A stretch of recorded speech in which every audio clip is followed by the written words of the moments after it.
The holiest and most necessary practice in the spiritual life is that of the presence of God. It consists in taking delight in and becoming accustomed to His divine company, speaking humbly and conversing lovingly with Him all the time, at every moment, without rule or measure, especially in times of temptation, suffering, aridity, weariness, even infidelity, and sin.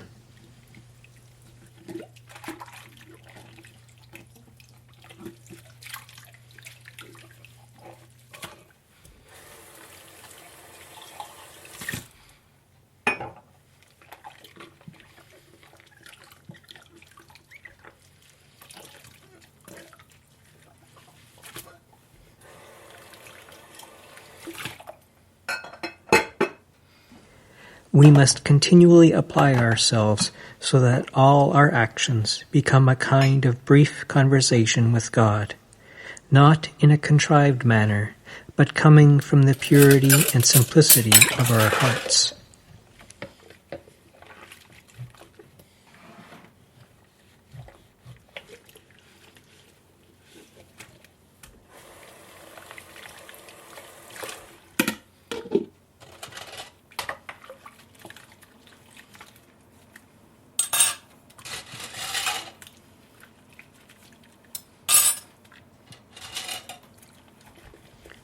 We must perform all our actions carefully and deliberately, not impulsively or hurriedly, for such would characterize a distracted mind. We must work gently and lovingly with God, asking Him to accept our work, and by this continual attention to God, we will crush the head of the devil and force the weapons from his hands.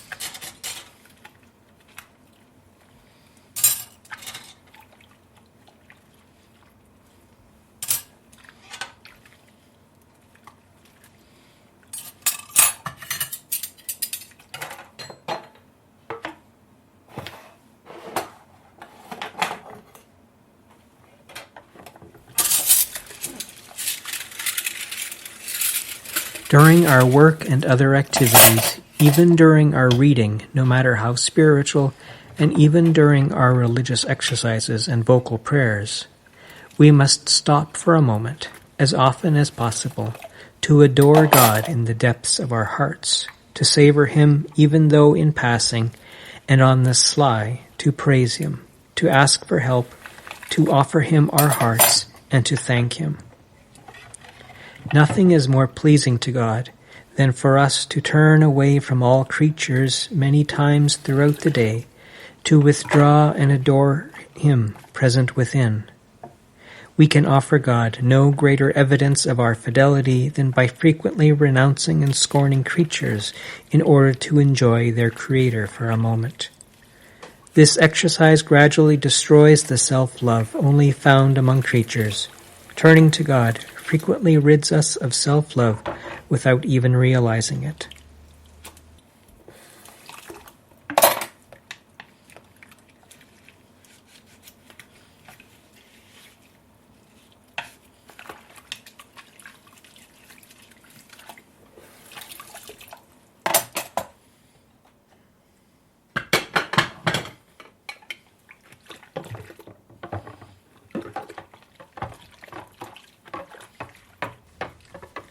The presence of God is the soul's life and nourishment, which can be acquired by the Lord's grace.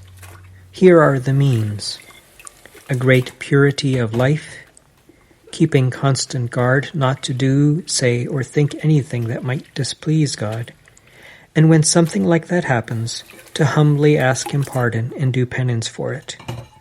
A great fidelity to the practice of this presence and to fostering of this awareness of God within, which must always be carried out gently, humbly, and lovingly without giving in to any disturbance.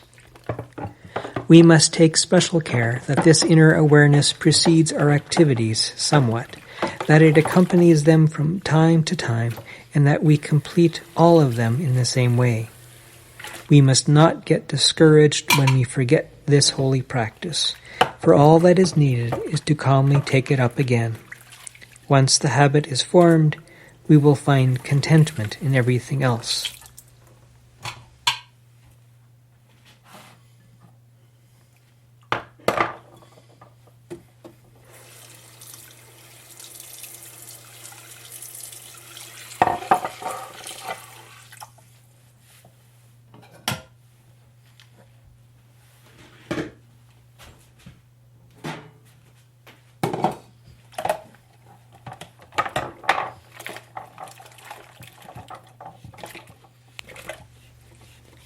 To advance in the practice of the presence of God, we should let go of all our cares, including a multitude of private devotions, good in themselves, but often carried out for the wrong reason.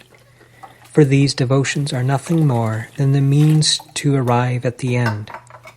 If, then, we are with the one who is our end by this practice of the presence of God, it is useless to return to the means. We can continue our loving exchange with him, remaining in his holy presence, sometimes by an act of adoration, other times by acts of oblation, thanksgiving, or anything else our minds can devise.